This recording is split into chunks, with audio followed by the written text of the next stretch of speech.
It's one of the gas industry's riskiest ever projects, the construction of the longest subsea pipeline in the world. Giant ships will lay 100,000 pipes linking Norway to Britain, while space-age robots trench an underwater moonscape beyond the reach of human hands. But will the finished result survive the brutal North Sea?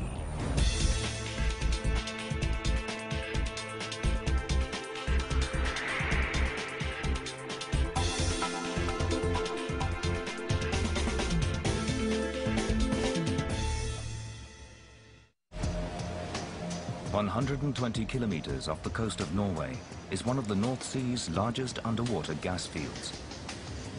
40 kilometers long and 10 kilometers wide and containing over 300 billion cubic meters of gas. It's called Ormen Lange. Ormen Lange is locked in an icy tomb 3,000 meters below the sea, so deep and so remote that it's considered beyond the reach of man and machine. But the engineers at the Norwegian energy company Norsk Hydro decide that it's too tempting to ignore, because it contains enough gas to supply 20% of the UK's needs for 40 years. The Norwegian engineers know that there's an expanding market for natural gas in Britain, because the coal traditionally used to power the economy there is no longer sustainable.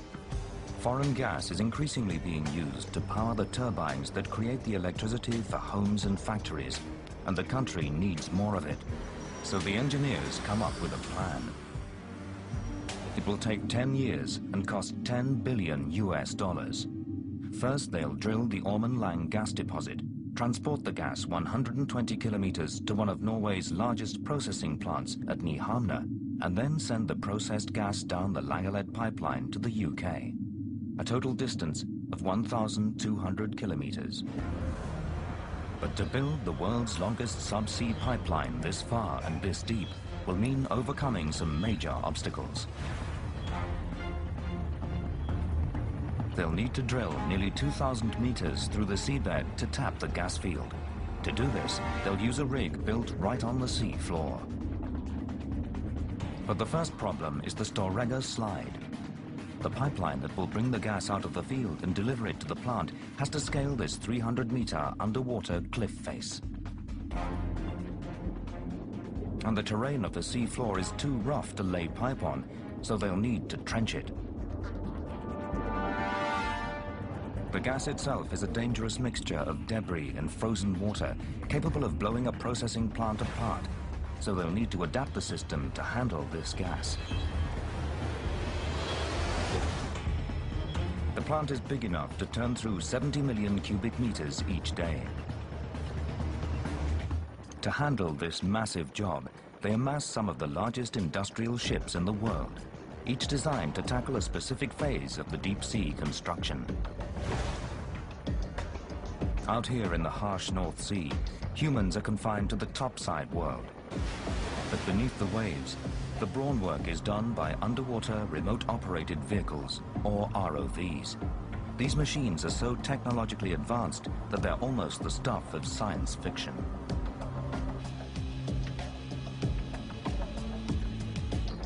It's a monumental challenge, but with so much gas industry money behind them, the engineers can dare to dream. But are they going too far? Can they make the dream come true? Or will the project become a nightmare?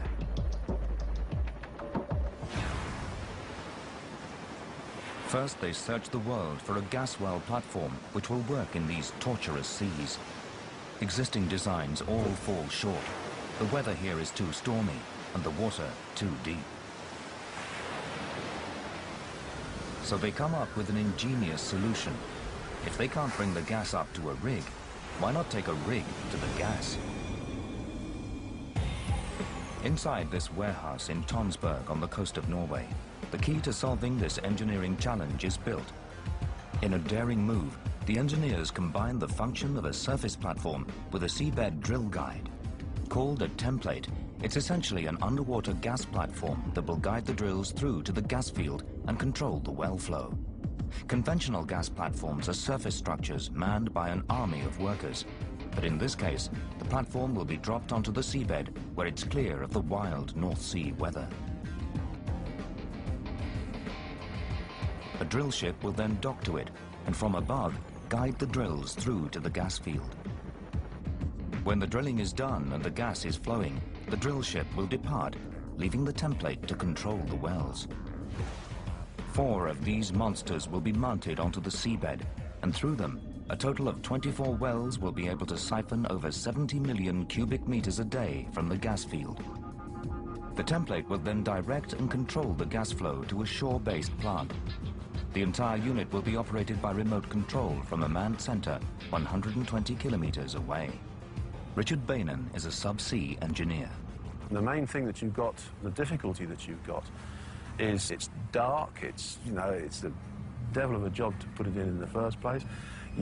You've got to get this equipment onto the floor. It's highly valued, highly priced piece of equipment, and then you've got to put it together with robots, and you've got to make sure it doesn't leak. And apart from that, it's easy. The stakes are huge. The engineers have to build it to withstand pressures that would crush a normal submarine, and it has to operate flawlessly for more than 40 years in a harsh saltwater environment. Once it leaves this warehouse and is lowered to the sea floor, there'll be no going back. It will be committed to the seabed forever. The 1,000-ton structure can't float on its own, so it's loaded onto a seagoing barge for transport to the drop site. With all the planning and building behind them, it's now the weather that will determine if the mission is a success or a failure. They plan the 4-day journey to the drop site to coincide with summer, the season of the calmest seas. Not that that means much out here in the North Atlantic. They rendezvous with the world's largest crane ship, the Thialf, a super crane that does heavy lifts at sea. The 2 cranes mounted on board can lift over 14,000 metric tons, about 80 747 jumbo jets.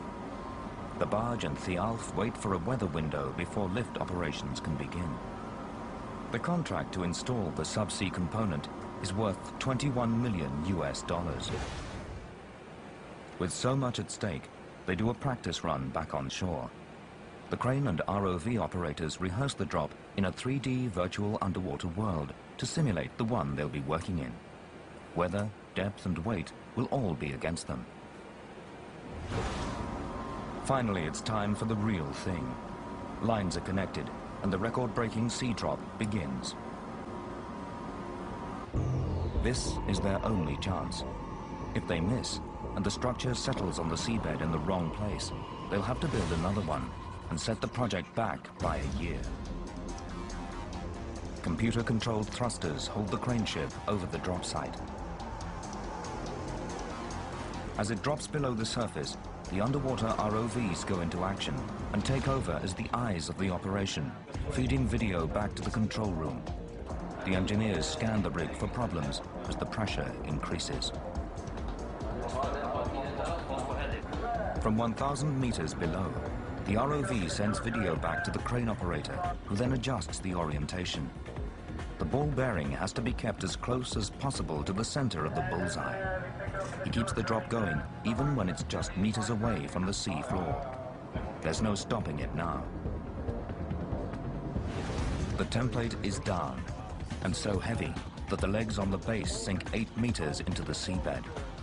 But the engineers won't know if they've hit the right spot until they check the coordinates. Readings show it's within 40 centimeters of their target, close enough to be considered a perfect drop. And it was accomplished from 1,000 meters above on a rolling sea. Now that the template has been successfully placed, the next step is to tap the gas field. It will take 2 years to drill the first 8 wells, and they'll need to be ready to go before the pipeline can be connected. A specialized drilling ship called the West Navigator is moved into position over the top of the gas field. The Ormonline gas wells will be the largest deep-water wells drilled in the world. The engineers use a powered drill head operated from the ship. Once assembled, the pipe is lowered through the bottom of the ship and down 1,000 meters to the template. From there, the drill head travels another 2,000 meters through the seabed to the gas deposit. It then snakes its way through the gas pockets. Every step of the way is monitored and recorded in a virtual database which is always expanding and is used by engineers and surveyors to plot the next drilling position. Back on land, the team can enter the cave, an amazing 3D undersea simulation. By virtually passing over the seabeds in the gas find, they can locate the most promising parts of the deposit. From the cave, Jens Grimsgaard can plot the drill's movement. With a joystick, I can also fly in this world by just using it, this tip here, and using my movements of my hand to steer myself through this reservoir.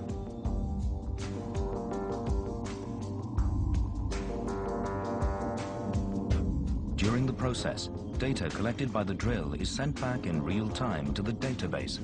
The computer then generates images which put the team right in the gas deposit.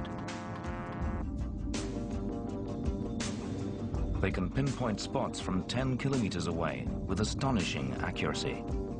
That would be compared to that your dentist would be in the 10th floor, and you would be situated in the first floor, and he's going to fill out one of your tooths back there. We're getting extremely good results by doing this.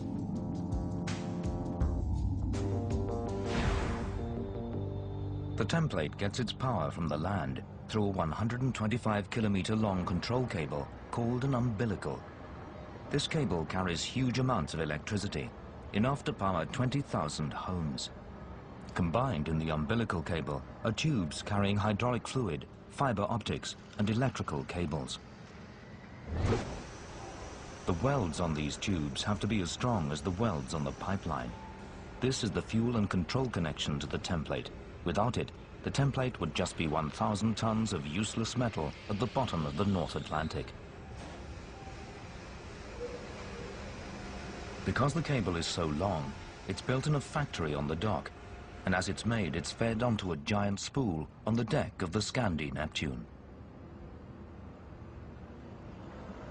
Once the entire cable is spooled up, it heads out to the Ormen Lange gas field to connect the control room to the 4 underwater templates. But now the engineers have to prepare the seabed. The bottom of the ocean under the North Sea is a treacherous place, and the team building the world's longest underwater pipeline is about to face a mountain of trouble.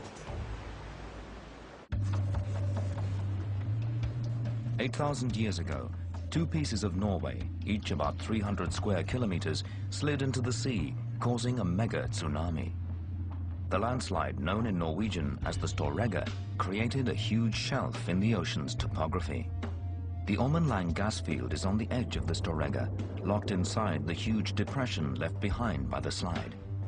This underwater disaster created a mountainous seabed with peaks that rise between 25 and 55 meters.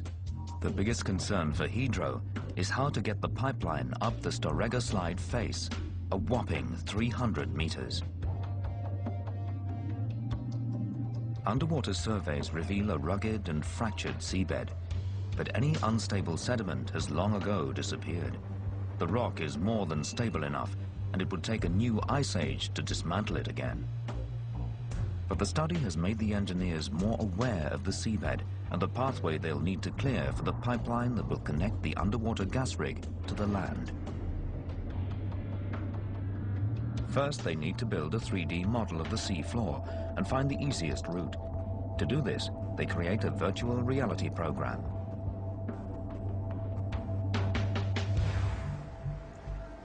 The fisheries in the North Sea comprise a huge industry, and Hydro has to make sure the pipeline won't damage the reefs where fish feed and fishing boats work. But the concern isn't just the environmental impact at sea, but also on shore, where one of the largest gas plants in Norway is being built.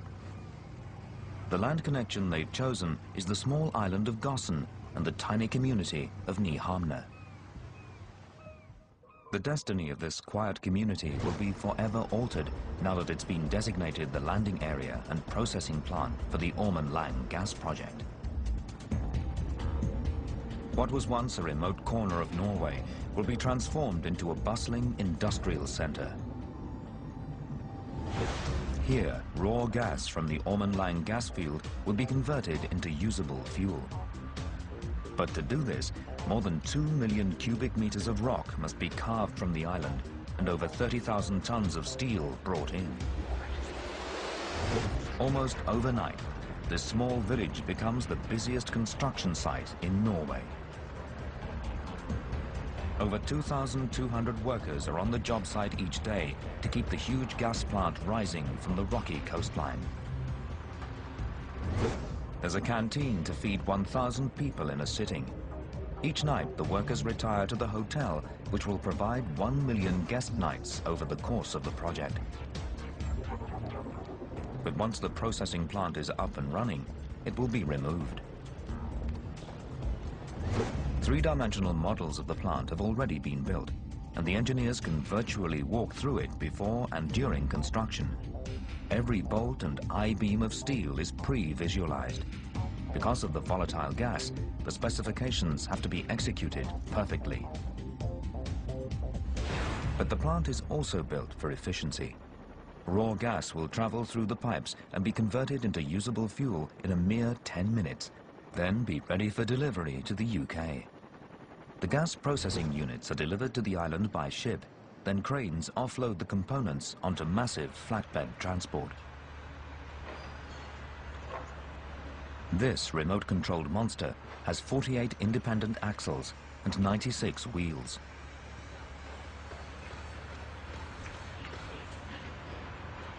It expertly shuttles the thousands of components needed to build the plant.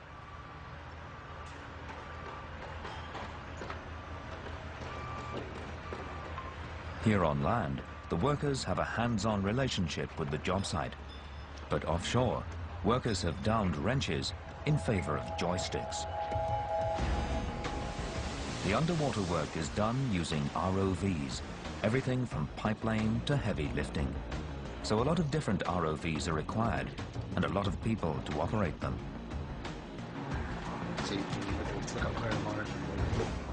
This warehouse contains a simulation tank, built so that offshore personnel can train on ROVs. Here they simulate projects that will take place offshore.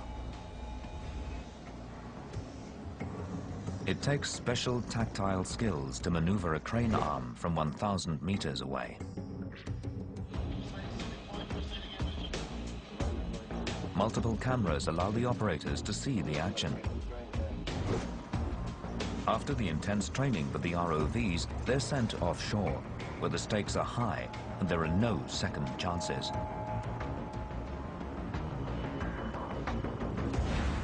This is the Pipeline End Termination Unit, or PLET. It's a big machine with one simple task: to connect the underwater template, or gas well, to the Ormenlange pipeline. But this is harder than it sounds. The 35-meter long, 30-meter wide, and 350-ton device is lowered 1,000 meters to the sea floor. Once there, engineers assemble its components. Called modules, these components make the crucial connection between the template and the pipeline that feeds gas to Nyhamna. All the connections at this depth are made with remote-operated vehicles.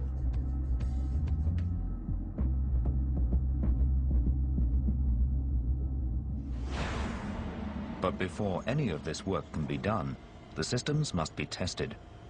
Thomas Berndt is the subsea manager.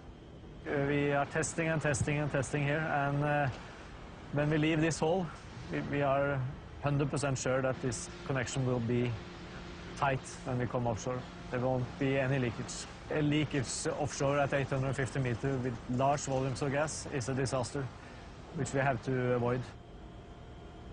They practice lowering the modules and testing the connections, which will handle 70 million cubic meters of gas each day.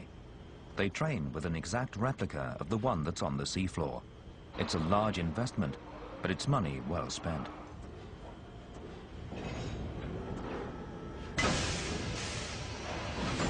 Surrounding the connection module is a steel cage that protects it from any stray objects that could drop off the drill ships and fishing trawlers. When the gas exits the field, the steel pipe expands.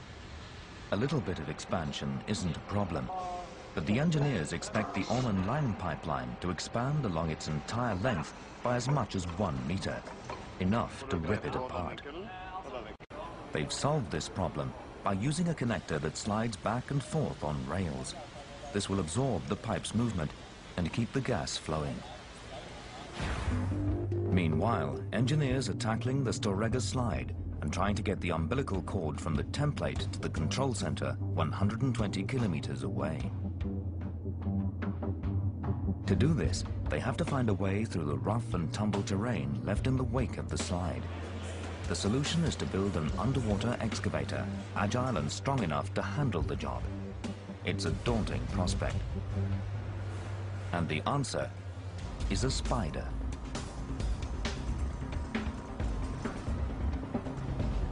The machine that inspired this one was originally built for the Swiss forest industry. Like its Swiss cousin, this spider moves on powered tracks using articulated legs. Its mission is to excavate 6 trenches at depths of up to 1,000 meters.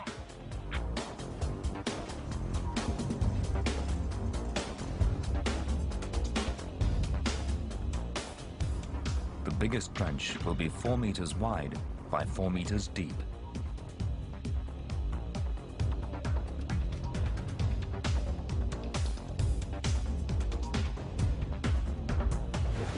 One spider is equipped with a powerful shovel, strong enough to cast aside a 3-ton boulder. The other spider has a suction nozzle. Powerful water jets break up the sea bottom, then the nozzle sucks it up and fires the mud to the side.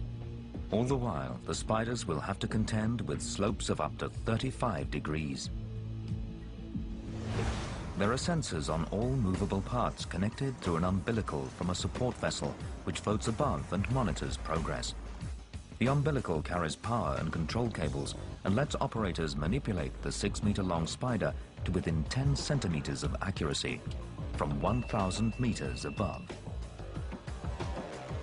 It's an unprecedented mobilization of such complicated and agile robots. In all, these 2 champion diggers managed to excavate 3,500 cubic meters of soil and create a safe path for the gas pipeline. The Langeled, which will run 1,200 kilometers from Norway to the UK, will be the largest subsea pipeline in the world.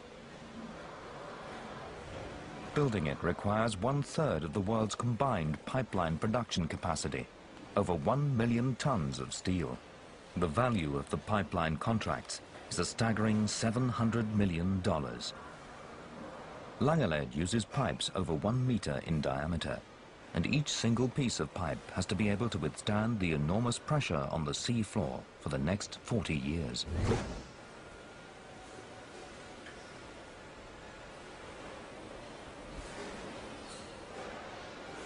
The pipes are each 12 meters long and weigh 10 tons. And another 10 tons of concrete and metal is added to give them enough weight to stay on the ocean floor. A total of 100,000 steel pipes are needed to span the distance between Norway and the UK. That includes over 1 million tons of concrete and 25,000 tons of steel reinforcing. Robert Payne is the man responsible for the integrity of the pipeline as it's being assembled. Each joint of pipe weighs about 20 tons, about 10 tons of steel, 10 tons of concrete. It's concrete and it's got inside of it a wire mesh foundation to help it stick together. There's so much volume inside of it whenever it gets on seabed and it gets light of air, it wants to float, so the concrete keeps it situated on seabed. Each of the 100,000 pipes is numbered as it comes out of the plant and is destined for a specific location in the line. As the team trenches on the steep Storegga slide, the rest of the route from the top of the slide to shore is being prepared. This is the Island Frontier, a state-of-the-art trenching ship that combines 2 trenching methods in one powerful machine. Engineers survey the flat areas where they think they can bury the pipe by scraping a trench through the sandy bottom. But what they discover is not a pretty picture. The sandy bottom is actually clay. and the clay has hardened like concrete. A new digger is required to cut a channel up to 7 meters wide and 5 meters deep. The margin for error is only 50 centimeters on the width and a crucial 10 centimeters on the depth. The clay cutter hybrid, the only one in the world, is lowered to the seabed. The cutting tool uses 24 water jets set at different angles to blast a trench through the clay.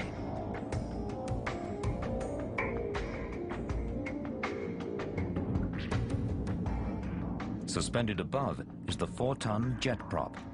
The propeller draws in large volumes of the surrounding seawater, driving it at a high force towards the seabed and clearing debris from the trench.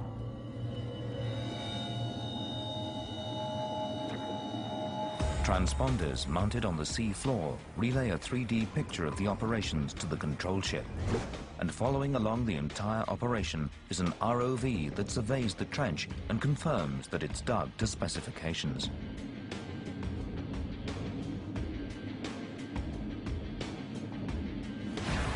The battle is finally won. But when they start to lay the pipeline on the seabed, the problems really... The seabed under the North Atlantic is a tortuous, irregular landscape. And there's over 1,000 kilometers of terrain like this along the pipeline route from Norway to England. It's so rugged that only small sections of these heavyweight pipes will actually make contact with the seabed.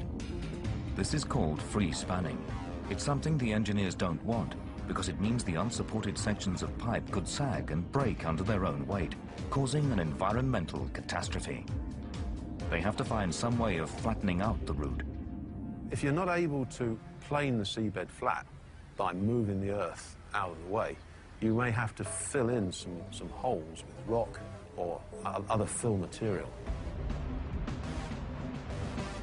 They leveled the pipeline route by laying gravel on the sea floor. This ship loads gravel into its cargo holds and delivers it to the area that needs leveling. It can carry over 9,700 tons of gravel at a time. Once at the job site, it uses a flexible fall pipe to place the gravel onto the pipe pathway. Computers create a 3D model of the seabed and the path where the gravel needs to be placed, allowing the crew to place the gravel precisely where they need it. At these sort of water depths, you've got a problem because you haven't got that degree of control. I mean, whatever's doing the work down there is a huge distance away from the mothership, and they've got to still present a flat, smooth profile for the pipeline then to be laid upon. The other thing that has to be worried about is that you have to do that profiling as close as possible to the time that the pipeline is going to be laid, because Mother Nature tends to move things around again after you've left. And so you come back in a couple of weeks later and you find there's been a storm or whatever, and what you've taken so much care to flatten out has all of a sudden been moved around again. So you would lose the work that you've done before. The pipe laying itself is a monstrous job. Once the pipe has been manufactured, it's placed onto supply ships for delivery to the pipe laying barge, the LB-200. The barge is longer than 2 football fields, an enormous floating steel welding factory, which has to work with military precision. There are only 3 of these ships in the world, and Hydro is using 2 of them here. Pipeline route has been surveyed before we ever came here. We have an ROV boat that stands by with us. It monitors the pipe as it touches seabed, and it's a predetermined route that we follow. The barge has been used in the Gulf of Mexico, in the Mediterranean, and off the coast of West Africa. But this is its biggest and most historic assignment. Once the pipe laying process starts, it can't be stopped, not even for weather or accidents. The pipeline is built as a continuous tube that's dropped from the ship to the seabed. If the ship halts for too long, the strain on the pipe could snap it. The barge moves along at 4 kilometers a day and needs a constant supply of pipe sections, which must be delivered in the order in which they're to be connected and laid down. 100,000 pieces of pipe are laid down end to end in a predetermined pattern. They get moved by crane 3 or 4 times and go through about 15 or 20 welding stations and coating stations. pipe sections are delivered to the assembly floor, deep inside the LB200.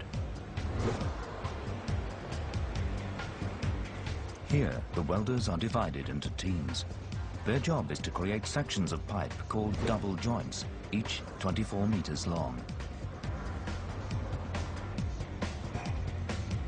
There's a lot at stake.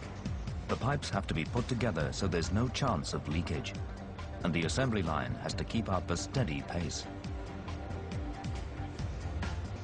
The entire operation is monitored by engineers who have video cameras that watch the process both inside and outside the pipe. It's incredible technology, but the fundamentals are very simple. The fundamental thoughts that go behind it, because it has to be so rugged and it has to work every time, first time, that the actual basic engineering is still fairly simple. The next stage of the assembly line is to join this short section of pipe to the main pipeline. It's fed out of the back end of the ship and onto the sea floor. It's a complex process that requires a lot of fine-tuning.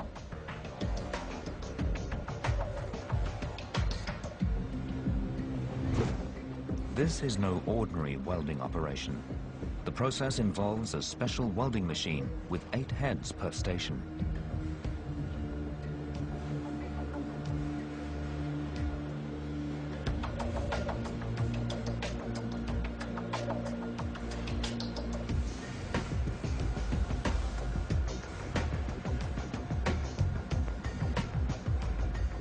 Passing through each of the welding stations in 7 minutes, the pipe is then checked by an ultrasound machine.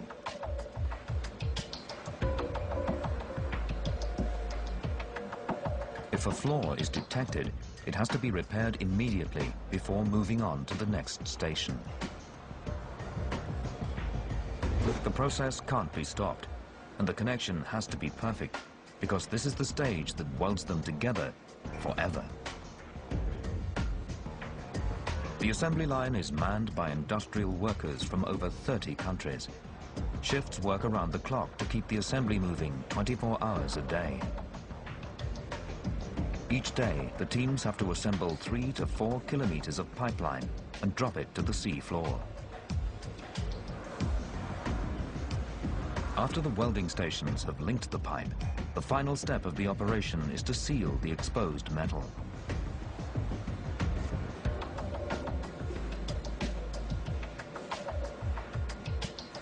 It's covered in a protective heat-shrunk plastic. Without this, the steel pipe would corrode in the seawater.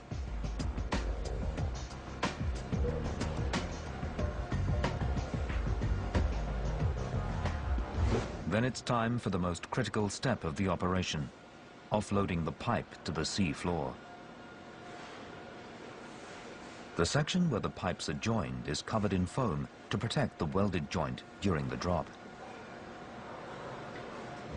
The decks are cleared, and the pipe is ready to be committed to the sea floor. A rubber tensioner grips the pipeline and holds it in place as it slides off the barge. As the pipe enters the ocean, it begins to sag, and pressure is put on the entire pipeline, which is free hanging beneath the ship. Without exactly the right tension, the pipe could snap. The pipe comes off the back of the barge in what's called a lazy S configuration.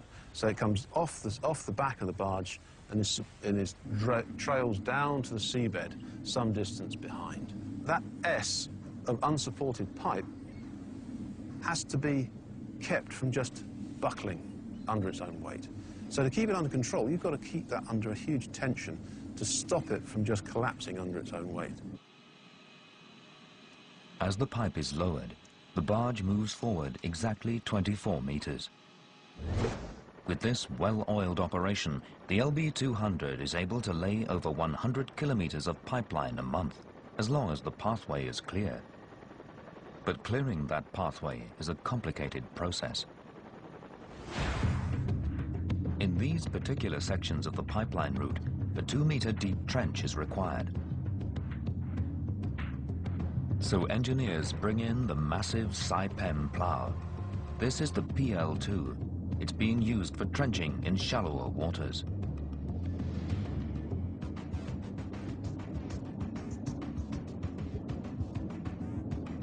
It drops onto the seabed over the 1-meter diameter pipe, where its strong clamps pick it up. Then, as the surface ship pulls it forward, the plow cuts a trench 5 meters wide and 2 meters deep.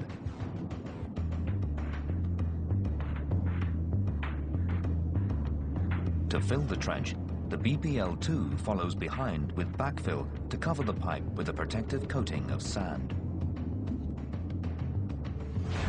Early in the design phase, engineers decided to bring the gas from the Ormen Lange field to the processing plant at Nyhamna and then build another 1,200-kilometer pipeline to Britain. At the 600-kilometer mark, the line is broken and connected to the Sleipner riser platform. The Sleipner platform works as a hub, monitoring the 70 million cubic meters of gas flowing into the UK every day. But tying the pipeline to the platform creates a whole new set of engineering headaches. The underwater robots line up the pipeline and the connecting pipes coming from the platform. A massive underwater crane moves them into position. But when they're matched up, there's no technology that can replace human beings in making the final connection. So the welders also have to become divers. You ready to come down? Your hose good? Okay, he's ready to come down. Thank you.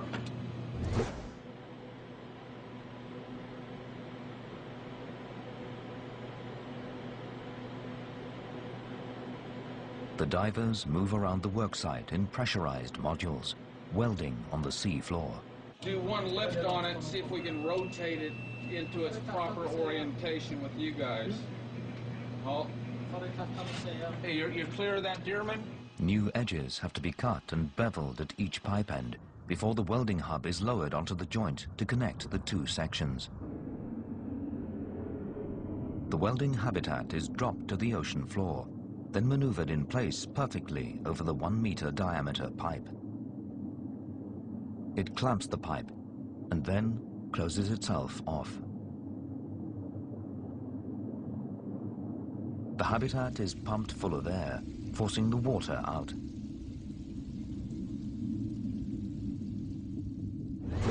On the surface, the dive supervisor uses cameras to keep a close eye on the underwater team and watch for any danger. Once it's safe, the divers move from the module to the welding habitat. Within this habitat, the diver welders make the final permanent connection. It's a tricky and dangerous procedure. The welders are confined to this small room 72 meters down, and there's no escape if something goes wrong. Then we inch down to 6 o'clock with the weld head. As each weld is finished, the engineer checking by monitor on the ship above is able to inspect the work.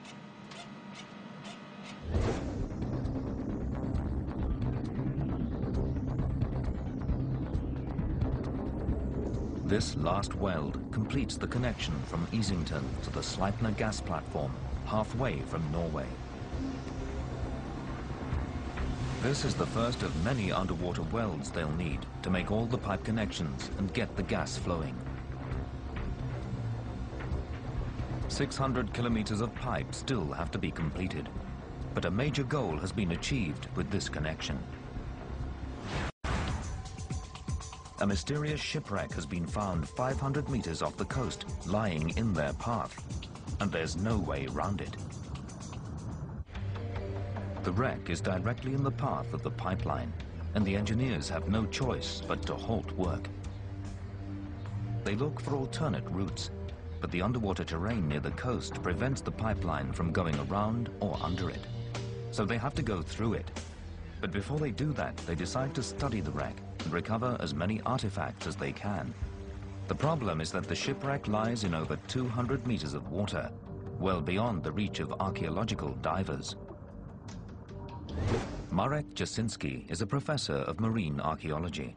His team is called in to research the wreck 500 meters from the harbor. I don't think they were really happy when they found out that there was a shipwreck lying in the way. It may have stopped the pipeline in its tracks, but for archaeologists, this is a fantastic opportunity to excavate and retrieve a piece of history. But it's hard enough doing a proper archaeological excavation in shallow water. At these depths, it's considered nearly impossible. So the team takes the lead from the Ormen Lange engineers and uses ROVs to do the archaeological recovery for them. These vehicles now become new generation tools for the archaeologists. But the thrusters on the ROVs stir up sediment and obscure the wreck site. So the archaeologists devise a way to put an ROV on site and move it around without thrusters. The ROV docks to this steel frame, which covers a section of the wreck. Once attached, gears and pulleys control its movement with precision, and the archaeologists can get on with the job of unraveling the mystery of the shipwreck.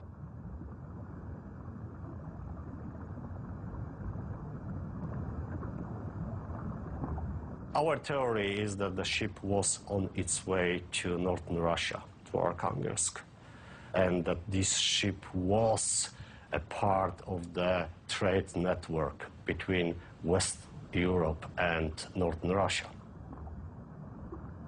The find is amazing. They discover 18th century artifacts from Asia, the Mediterranean, and all over Europe. Once the sand is cleared, fully intact wine bottles, plates, and coins are collected by the remote-operated vehicles. Back in the lab, the finds are investigated. The archaeologists may never know the name of the ship these artifacts come from, but it's an extraordinary opportunity to look into maritime history. An opportunity that may never have arisen had the Ormen Lange pipeline not stumbled upon the wreck.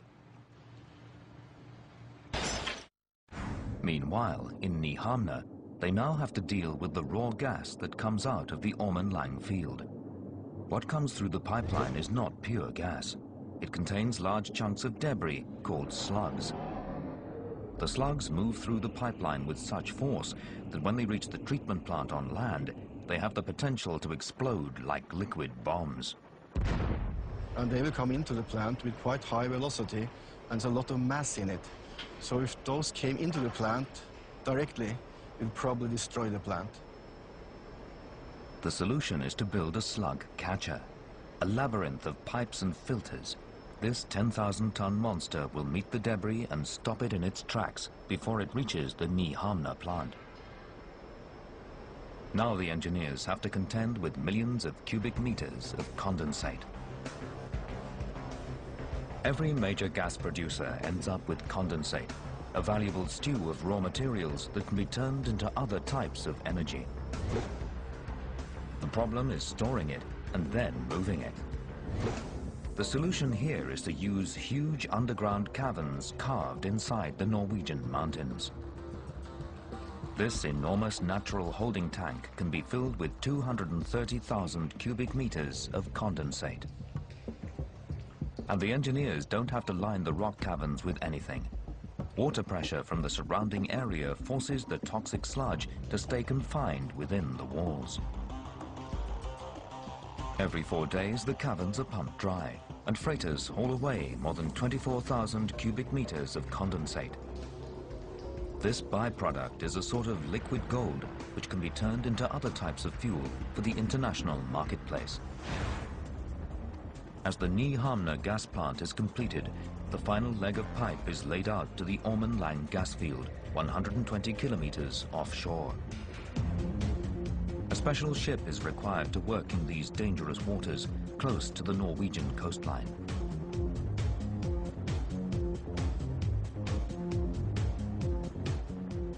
It can maneuver in tight spots using dynamic positioning, moving meter by meter from shore to the Ormen Lange gas field. Out here near the gas field, the Solitaire reaches the limit of its pipe-laying ability and can go no further. Its job comes to an end at the top of the Storegga slide. This is the most demanding part of the entire Ormen Lange project. The steep terrain left in the wake of the Storegga landslide requires a special pipe-laying ship. This is the S-7000, a former crane ship that's been modified with a 130-meter tower on its stern deck. It's now taller than a 33-story building. It's a floating factory, and one so big that it's easy to forget it's 100 kilometers offshore in the North Sea. 20,000 pipes are welded together in groups of 4.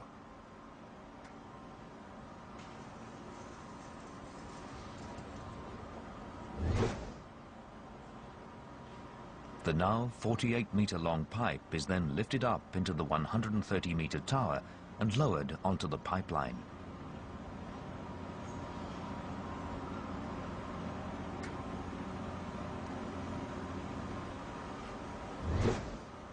Here it's welded to the pipeline, and then the pipe is carefully eased through a series of tensioners within the tower and lowered vertically straight off the ship. The entire operation takes a month to complete, making the final connection from the template to Nyhamna. With the final link made, the engineers have done what seemed impossible and built a super pipeline through some of the roughest underwater terrain on the planet. But will the super pipeline deliver? Regardless, it represents a gigantic leap in the technology of undersea engineering. The technological advances made here might well end up being used under the impenetrable Arctic gas fields. By the time this pipeline gets into full production, the huge army of divers, welders, engineers, and construction people will already have moved on to other projects, leaving behind them a super pipeline hidden deep under the North Sea.